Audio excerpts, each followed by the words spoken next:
The first thing the students of Veldara Prime's Galactic Youth Academy noticed about the new teacher was her smile. It was warm, genuine, the kind of smile that made you feel, immediately and instinctively, that you were safe, that the person wearing it was pleased to see you and wished you well and would, given the opportunity, probably bake you something. The second thing they noticed was that she was human. The third thing, though this took considerably longer, was that the smile and the warmth and the pleasant manner were all completely real and also completely compatible with being. Underneath the soft cardigan and the sensible shoes and the slightly chaotic arrangement of lesson materials on her desk, one of the most quietly dangerous things any of them had ever shared a room with. Her name was Sarah. She taught introductory xenoscience to 12 to 15-year-olds, 5 days a cycle, in Classroom 7C on the eastern wing of the Academy's secondary education block. She had applied for the position 18 months ago, been accepted after a review process that included 17 separate interviews and a background check so thorough it had surfaced her childhood dental records, and had arrived on Veldara Prime with 2 suitcases, a box of teaching materials, and a small framed photograph of a mountain range back home that she put on her desk on the first day and never moved. Her students were, by galactic standards, perfectly ordinary children. Curious, occasionally difficult, prone to distraction, experts in the precise calibration of how much they could get away with. They tested her, in the way that children everywhere test new teachers. They discovered, fairly quickly, that the tests did not work the way they expected. John was 13, Drellin, and considered himself, with the complete and sincere conviction available only to 13-year-olds, to be the most sophisticated person in the room at any given time.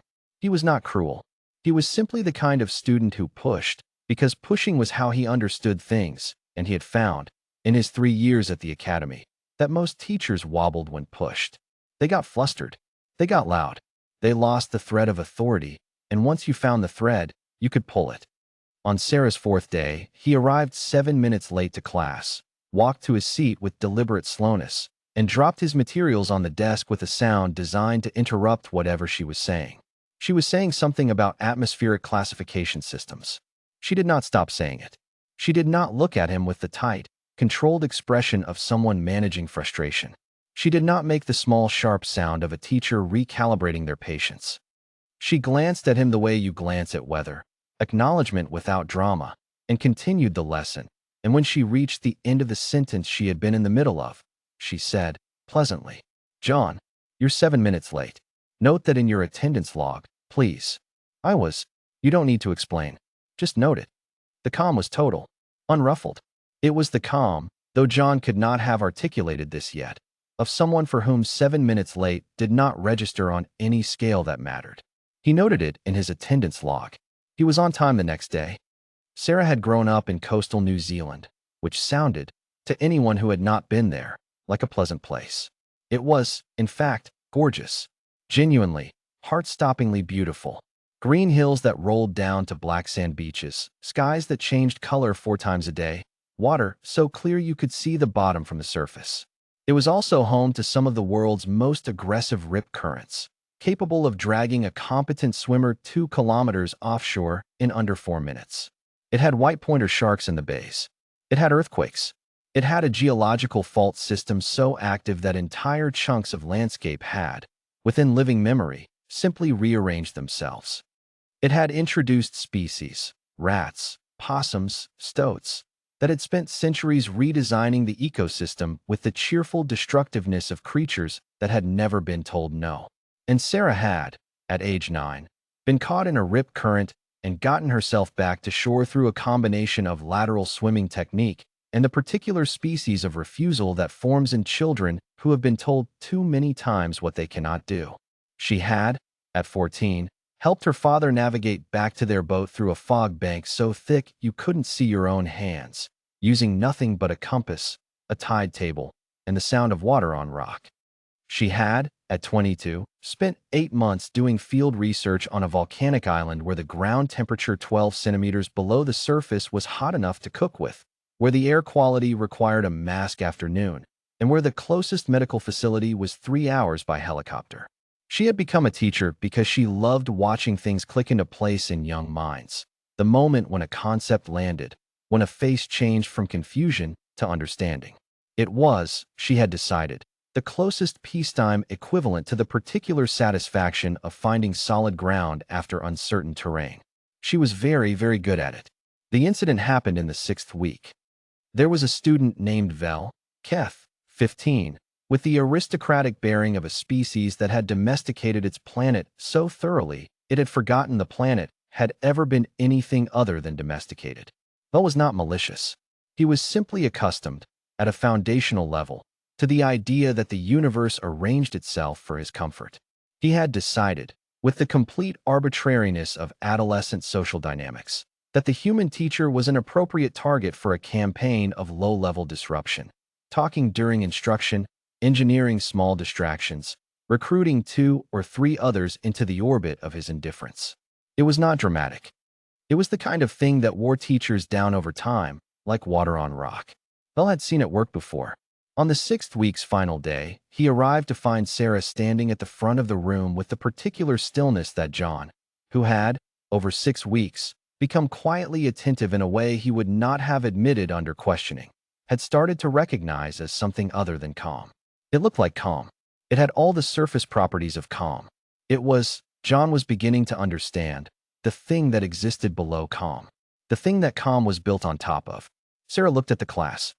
Looked at Vel specifically, for just a moment, not long, not pointed, just a simple acknowledgement that she saw exactly what she was looking at. Then she said, "We're going to do something different today." She pulled up a display. On it was an image of Earth, specifically of the ocean off the New Zealand coast, shot from altitude, showing the complex and beautiful and completely lethal pattern of current systems churning in the strait between the 2 islands. "Question," Sarah said. "What makes an environment dangerous?" Silence. Then a tentative answer from somewhere in the middle of the room. "Size of predators." "Good. What else?" "Unpredictability of terrain." "Yes." "What else?" "Lack of warning before threat." "Exactly." Sarah pulled up the next image. It was a topographic map of the same region, fault lines overlaid in red, current systems in blue, storm track probabilities in yellow. The room was a layering of beautiful, intersecting dangers. Earth has all 3. Every biome. All the time. She moved through the images slowly. "And here's what I want you to think about. Not as a science question, but as a reasoning question." She turned to face them. A species that evolves in this kind of environment, what does it have to develop? Not physically, cognitively. What kind of mind do you need to survive a world that will kill you in 100 different ways, none of which announce themselves in advance? The room was quiet in a different way now. A thinking quiet. It was John who answered, slowly, like someone working out a proof. "You'd have to read the environment constantly. Look for patterns before they become threats. Not react to danger, anticipate it." "Yes." Sarah's smile was warm. It was also, John thought, the smile of someone who was not surprised by the answer because they already knew it, had known it for a long time, in the way you know things you've staked your life on. And what does that do to a species over time? Over hundreds of thousands of years of selection pressure. Another silence. Vel, who had been sitting with the particular posture of performed disengagement, was no longer performing it. He was sitting forward, almost imperceptibly, the way you lean towards something that has caught your attention before you decide whether to admit it. It makes them, he stopped. Started again. It makes them read people the same way. Because in a social species, other people are also a kind of environment. He looked at Sarah with something new in his expression, not quite wariness, not quite respect, but the beginning of the thing that precedes both. "You always know what we're doing." "I'm a teacher," Sarah said pleasantly. "Watching what's happening in a room is the job." "No." Vel shook his head slowly. "You knew before. You always arrange things before the problem arrives." He was thinking aloud now, working through it. "Last week, when Ori and I had our materials in the wrong place, and we would have disrupted the lab, you rearranged the lab stations before the session started. You already knew." Sarah said nothing. "You read us," Vel said. "Like terrain." The room was very quiet. Sarah looked at her class, 12 young faces of 4 different species, every one of them now looking at her with an attention that had not been there 6 weeks ago. And her smile was the same smile it had always been. Warm, genuine, the kind that made you feel safe. It also, now, made you aware, in a way that was not frightening, but was something adjacent to awe, that the safety it offered was not the safety of someone harmless. It was the safety of someone who had decided, on purpose, to be gentle with you, and knew, at every moment, exactly what they were choosing not to do. John stayed after class. He stood at her desk while she reorganized materials, and he said, without quite looking at her, "You knew about Vel from the first week." "Second day," Sarah said, without looking up. "And you waited." "I let it develop until the moment it could be useful." She aligned a stack of data pads with the edge of the desk. "Disruption is information. If I'd shut it down immediately, I'd have had compliance. This way I have understanding." She looked up. "Which lasts longer?" John thought about this. "Is that an Earth thing?" "It's a teaching thing." She paused. "It's also an Earth thing." He picked up the framed photograph from her desk. The mountain range. Black peaks against a sky that was doing something dramatic with clouds. "Is this dangerous?" he asked. "Where you're from?" "That specific range." Sarah considered. "Avalanche risk in winter. Flash flooding in the gorges. The weather changes in about 20 minutes, and the temperature drop can be significant." She took the photograph back and set it down. "Beautiful, though. You miss it." "Every day." She said it without sadness, a statement of fact, clean and uncomplicated, the way you state something true that you have made peace with. John nodded slowly. He picked up his materials. At the door he stopped. "Teacher Sarah." "John, I'm glad you're here," he said. "I think we're going to learn things that aren't in the lesson plan." Sarah's stripe. She didn't have one. She was human, but her smile did the thing smiles do when they mean more than one thing, brightened. "That," she said, "is the idea."